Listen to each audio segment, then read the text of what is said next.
রাজনৈতিক মহলে যখন একটা প্রশ্ন ঘুরপাক খাচ্ছে, দীর্ঘ নির্বাসনের পর তারেক রহমান যখন দেশে ফিরবেন তখন কি ঘটবে? এই প্রশ্নের উত্তর খুঁজতে গিয়ে যা বেরিয়ে আসছে তা শুনলে অনেকেরই চোখ কপালে উঠবে। বাংলাদেশের রাজনৈতিক ইতিহাসে এমন একটি মোড় আসতে চলেছে যা হয়তো অনেকেও কল্পনাও করেনি। খবর পাওয়া যাচ্ছে বিএনপির অভ্যন্তরে এমন কিছু ঘটছে যা দলটির ভবিষ্যৎ নিয়ে গভীর প্রশ্ন তুলেছে। রাজনৈতিক বিশ্লেষকরা বলছেন, একসময় এই শক্তিশালী দলটি এখন এমন একটি সংকটের মধ্যে পড়েছে যেখান থেকে বের হওয়ার পথ তাদের কাছে নেই বললেই চলে। জিয়াউর রহমানের হাত ধরে যে দলটি যাত্রা শুরু করেছিল সেই দল একসময় বাংলাদেশের রাজনীতিতে ঝড় তুলেছিল, নতুনত্ব এনেছিল, মানুষের মনে আশা জাগিয়েছিল। কিন্তু আজকের বিএনপি সেই দল নয়। আজকের বিএনপি যেন হারিয়ে যাওয়া এক অতীতের ছায়া মাত্র। সূত্র জানাচ্ছে, দলের ভেতরে যা চলছে তা জানলে সাধারণ মানুষ আঁতকে উঠবে। শুধু নেতৃত্বের সংকট নয়, এটা একটা আদর্শিক সংকট, পরিকল্পনার সংকট, চিন্তার সংকট। নতুন কোনো ধারণা নেই, জাতিকে উজ্জীবিত করার মতো কোনো স্বপ্ন নেই, মানুষকে আকৃষ্ট করার মতো কোনো পরিকল্পনা নেই। একটি কথা এখন রাজনৈতিক মহলে খুব জোরে জোরে বলা হচ্ছে, কথাটি শুনতে অনেক কঠিন, কিন্তু বাস্তবতা এটাই। বিএনপিকে অনেকেই তুলনা করছেন পুরনো বস্তাবন্দি আবর্জনার সাথে। আওয়ামী লীগ যে ধরনের রাজনীতি করত, ঠিক একই ধরনের রাজনীতি এখন বিএনপিও করছে। নিজস্ব কোনো পরিচয় গড়ে তুলতে পারছে না দলটি। তারেক রহমানের প্রত্যাবর্তন নিয়ে দলের ভেতরে এবং বাইরে হাজারো গুজব। কেউ বলছেন নতুন প্রাণ সঞ্চার হবে, কেউ বলছেন দল চাঙ্গা হয়ে উঠবে। কিন্তু যে প্রশ্নটি কেউ করছেন না সেটি হলো, সেই নতুন প্রাণ আসবে কোথা থেকে? একজন নেতা শুধু শারীরিকভাবে উপস্থিত থাকলেই কি সব সমস্যার সমাধান হয়ে যায়? যদি তার কাছে নতুন কোনো ভিশন না থাকে, নতুন কোনো রোডম্যাপ না থাকে, তাহলে শুধু উপস্থিতি দিয়ে কি হবে? এদিকে বাংলাদেশের বর্তমান রাজনৈতিক প্রেক্ষাপটে এমন কিছু নেতা উঠে আসছেন যারা সত্যিকার অর্থে নতুনত্ব আনছেন।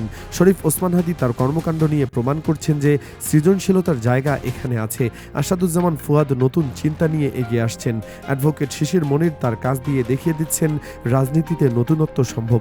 কিন্তু আশ্চর্যের বিষয় হলো, এই তালিকায় বিএনপির একজন নেতারও নাম খুঁজে পাওয়া যাচ্ছে না। 5ই আগস্টের পর বাংলাদেশের রাজনৈতিক চিত্র সম্পূর্ণ বদলে গেছে। এই পরিবর্তনের সাথে তাল মেলাতে প্রতিটি দলকে নতুন করে সাজাতে হচ্ছে। কিন্তু বিএনপি এই দৌড়ে অনেক পিছিয়ে। দলটি যেন সেই পুরনো ছকে আটকে গেছে, নতুন কিছু ভাবতে পারছে না।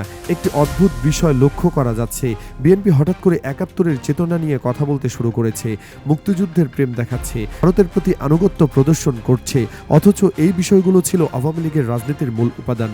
প্রশ্ন উঠছে, বিএনপি কি তাহলে আওয়ামী লীগের ফেলে দেওয়া রাজনৈতিক কৌশল কুড়িয়ে নিচ্ছে? এই প্রশ্নের উত্তর খোঁজার চেষ্টা করেছেন অনেকেই। মির্জা ফখরুল ইসলাম আলমগীর তার বক্তব্য বিশ্লেষণ করলে চমকে উঠতে হয়। তার কথাগুলো এতটাই আওয়ামী ধাঁচের হয়ে গেছে যে অনেক সময় বোঝা যায় না কে বলছেন, মির্জা ফখরুল নাকি শেখ হাসিনা। একটি দল যখন তার প্রতিপক্ষের ভাষায় কথা বলতে শুরু করে তখন বুঝতে হবে সেই দল তার নিজস্ব পরিচয় হারিয়ে ফেলেছে। মুক্তিযুদ্ধ বাংলাদেশের গৌরবোজ্জ্বল ইতিহাস, কিন্তু এই মুক্তিযুদ্ধকে রাজনৈতিক পুঁজি হিসেবে ব্যবহার করা কতটা সঠিক? আওয়ামী লীগ বছরের পর বছর এই কাজ করেছে, এখন বিএনপি একই পথে হাঁটছে। মুক্তিযুদ্ধ একটি সেটেলড ইস্যু, এটা নিয়ে নতুন করে বিতর্ক তৈরির কোনো প্রয়োজন নেই। কিন্তু কিছু দল এই বিষয়টাকে বারবার উঠাল পাঠাল করার নিজেদের স্বার্থ হাসিল করতে চায়। তারেক রহমান সম্প্রতি বলেছেন, বিএনপির পরিকল্পনা জনগণের কাছে পৌঁছে দিতে নেতাকর্মীরা মাঠে ঝাঁপিয়ে পড়তে হবে। কথাটি উদ্দীপনামূলক, কিন্তু প্রশ্ন হলো সেই পরিকল্পনা কি? বিএনপির কাছে কি আসলেই এমন কোনো পরিকল্পনা আছে যা মানুষের কাছে নিয়ে যাওয়া যায়? বিএনপির একমাত্র দৃশ্যমান পরিকল্পনা ছিল ৩১ দফা। এই ৩১ দফা নিয়ে একটি ব্যাপক প্রচারণা চলেছিল, কোটি কোটি টাকা খরচ হয়েছিল, নেতাকর্মীদের প্রশিক্ষণ দেওয়া হয়েছিল। কিন্তু এখন প্রশ্ন উঠেছে, এই ৩১ দফা কতটা প্রাসঙ্গিক? 5ই আগস্টের পর সবকিছু বদলে গেছে। সংস্কার কমিশন গঠিত হয়েছে, ঐক্যমত্য কমিশন কাজ করছে, জুলাই সনদ স্বাক্ষরিত হয়েছে। এসবের মধ্য দিয়ে বিএনপির ৩১ দফা অনেকটাই অচল হয়ে পড়েছে। ৩১ দফায় যে সংস্কারের কথা বলা হয়েছিল সেই সংস্কার এখন সরকার নিজেই করছে, গণভোটের মাধ্যমে জনগণ মতামত দিচ্ছে। এই অবস্থায় ৩১ দফার আর কি মূল্য থাকে? এটা এখন অচল মুদ্রার মতো। পুরনো টাকার নোট যেমন বাজারে চলে না, ৩১ দফাও তেমনি আর কাজে আসছে না। আরও গুরুত্বপূর্ণ একটি বিষয় হলো, ৩১ দফার 5ই আগস্টের কোনো উল্লেখ নেই। যে দলের মিশন এবং ভিশন 5ই আগস্টের কোনো জায়গা নেই, সেই দল কি তরুণ প্রজন্মের কাছে গ্রহণযোগ্য হতে পারে? 5ই আগস্ট বাংলাদেশের ইতিহাসে একটি টার্নিং পয়েন্ট। তরুণরা তাদের রক্ত দিয়ে এই পরিবর্তন এনেছে, অথচ বিএনপির পরিকল্পনায় এই দিনটির কোনো স্বীকৃতি নেই। এদিকে সামাজিক যোগাযোগ মাধ্যমে একটি মজার ঘটনা ভাইরাল হয়েছে। ছাত্রদলের কিছু কর্মী ফ্যামিলি কার্ড নিয়ে প্রচারণা চালাচ্ছিল। তারেক রহমান ফ্যামিলি কার্ডের কথা বলেছিলেন, কিন্তু হাস্যকর বিষয় হলো, এই ফ্যামিলি কার্ড এখনো বাস্তবে তৈরি হয়নি। এটা শুধু একটা পরিকল্পনা, অথচ ছাত্রদলের কর্মীরা নিজেরা একটা কার্ড বানিয়ে মানুষকে দেখাচ্ছে এবং বলছে এটা সেই ফ্যামিলি কার্ড। এই কার্ড দিয়ে ২৫০০ টাকা পাওয়া যাবে বলে প্রচার করছে। এই ঘটনা বিএনপির অবস্থা সম্পর্কে অনেক কিছু বলে দেয়। দলটি এতটাই দিশেহারা হয়ে যে মিথ্যা তথ্য দিয়ে মানুষকে বিভ্রান্ত করার চেষ্টা করছে। যে কার্ড তৈরি হয়নি সে কার্ড দেখিয়ে মানুষকে টাকার লোভ দেখানো হচ্ছে। বাংলাদেশের মানুষ এখন অনেক সচেতন। তারা মিথ্যা আর সত্যের মধ্যে পার্থক্য বুঝতে পারে। এই ধরনের প্রতারণা তাদের কাছে গ্রহণযোগ্য হবে না। চাঁদাবাজির বিষয়টি বিএনপির জন্য এখন বিশাল কলঙ্ক হয়ে দাঁড়িয়েছে। সম্প্রতি কিছু ভিডিও ফাঁস হয়েছে যেখানে দেখা যাচ্ছে বিএনপি নেতারা তাদের কর্মীদের চাঁদাবাজি শেখাচ্ছেন। শহীদুদ্দিন চৌধুরী এনি তার নেতাকর্মীদের বলছেন, চাঁদাবাজি করবি কিন্তু একটু ভালো করে করবি, সব একা খাবি কেন, অল্প নিবি এবং সবাইকে নিয়ে খাবি। এটি রাজনৈতিক দলের নেতা তার কর্মীদের চাঁদাবাজি শেখাচ্ছেন। এটা কোন ধরনের রাজনীতি? বাংলা নামে একটি পরিচিত এক বিএনপি নেতা চাঁদাবাজির কারণ ব্যাখ্যা করতে গিয়ে বলেছেন, তাদের ছেলেপেলেরা না খেয়েছিল, ভালো কাপড় ছিল না, এখন একটু চাঁদাবাজি করে। এটা কোন ধরনের যুক্তি? না খেয়ে থাকলে চাঁদাবাজি করা বৈধ হয়ে যায়? এটা কি কোনো সুস্থ মানুষ মেনে নিতে পারে? এইসব ঘটনা প্রমাণ করছে বিএনপির কাছে জাতির জন্য সৎ পরিকল্পনা নেই। তাদের একমাত্র পরিকল্পনা কিভাবে চাঁদাবাজি করা যায়, কিভাবে মানুষের কাছ থেকে টাকা আদায় করা যায়। এটা কি রাজনৈতিক দলের কাজ নাকি সন্ত্রাসী সংগঠনের? বিএনপি নিজেদের বড় দল বলে দাবি করে, কিন্তু এই দাবি কতটা সত্য? একসময় বিএনপি সত্যি বৃহত্তম দল ছিল। Once upon a time there was a great political party, কিন্তু এই সময় আর নেই। নির্বাচন হলে বোঝা যাবে বিএনপি আসলে কত বড়। তাদের সমাবেশে লোক আসে, কিন্তু সেই লোককে সাধারণ জনগণ নাকি দলের কর্মী, তাদের পরিবার। জামায়াতে ইসলামের উদাহরণ এখানে মনে রাখা দরকার। জামাত একসময় কর্মীভিত্তিক দল ছিল। সমাবেশে হাজার হাজার লোক জমায়েত হতো, কিন্তু ভোটের সময় দেখা যেত সেই লোকের চেয়ে বেশি ভোট পাচ্ছে না, কারণ সাধারণ মানুষের সমর্থন ছিল না।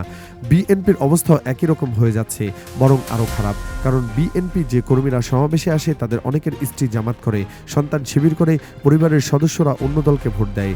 তারেক রহমান বলছেন মাঠে ঝাঁপিয়ে পড়তে, কিন্তু যে নেতাকর্মীরা চাঁদাবাজি ছাড়া কিছুই জানে না, তারা কিভাবে দলের পরিকল্পনা মানুষের কাছে পৌঁছে দেবে? যে কর্মীরা জামায়াতকে ভোট না দিলে শান্তিতে থাকতে দেবে না বলে হুমকি দেয়, তারা কিভাবে জনগণের আস্থা অর্জন করবে? বিশ্ব এখন অনেক দূর এগিয়ে যাচ্ছে। মানুষ চাঁদে যাচ্ছে, মহাকাশ জয় করছে, স্যাটেলাইট বসাচ্ছে, সমুদ্রের তলদেশ দিয়ে রেললাইন বসাচ্ছে। এটা পৃথিবীতে ইনোভেশন। কিন্তু বিএনপি কোথায়? তারা সেই পুরনো রাজনীতিতে আটকে আছে। কোনো নতুনত্ব নেই, কোনো সৃজনশীলতা নেই। এক শিশির মনের যা করেছে পুরো বিএনপির মধ্যে সেটা নেই। এমনকি নাসিরউদ্দিন পাটোয়ারির মধ্যে পুরো বিএনপির নেতৃত্বের চেয়েও বেশি ইনোভেশন দেখা যায়। কথাটি শুনতে কঠিন, সত্য। তারেক রহমান দেশে ফিরলেও বিএনপির সেই পুরনো বন্দোবস্তে ঘুরপাক খাবে বলে মনে করছেন বিশ্লেষকরা। কারণ তাদের কাছে নতুন কোনো থিওরি নেই, নতুন কোনো আইডিয়া নেই। আর যদি কোনো থিওরি দেওয়া হয় সেটা পৌঁছানোর মতো যোগ্য লোক নেই। কারণ মাঠে যারা আছে তারা চাঁদাবাজি ছাড়া আর কিছুই জানেন না। বাংলাদেশের তরুণ প্রজন্ম এখন অনেক সচেতন। তারা পুরনো রাজনীতি চায় না, পরিবর্তন চায়, উন্নয়ন চায়, সৎ নেতৃত্ব চায়। বিএনপি কি এই চাহিদা পূরণ করতে পারবে? বিএনপিকে যদি জনগণের আস্থা অর্জন করতে হয় তাহলে অনেক কিছুই বদলাতে হবে। সুস্পষ্ট পরিকল্পনা থাকতে হবে। চাঁদাবাজি আর সন্ত্রাসের সংস্কৃতি থেকে বেরিয়ে আসতে হবে। নতুন প্রজন্মের সৎ নেতৃত্ব তৈরি করতে হবে। জনগণ এখন জাগ্রত, তারা প্রতারিত হতে চায় না, সত্য জানতে চায়, সৎ নেতৃত্ব চায়। যে দল এই চাহিদা পূরণ করতে পারবে জনগণ সেই দলকে সমর্থন করবে। বিএনপি যদি এই সত্য বুঝতে পারে এবং নিজেদের পরিবর্তন করতে পারে তাহলে হয়তো তাদের ভবিষ্যৎ উজ্জ্বল হতে পারে। কিন্তু যদি সেই পুরনো রাজনীতিতে আটকে থাকে তাহলে তাদের ভবিষ্যৎ অন্ধকার।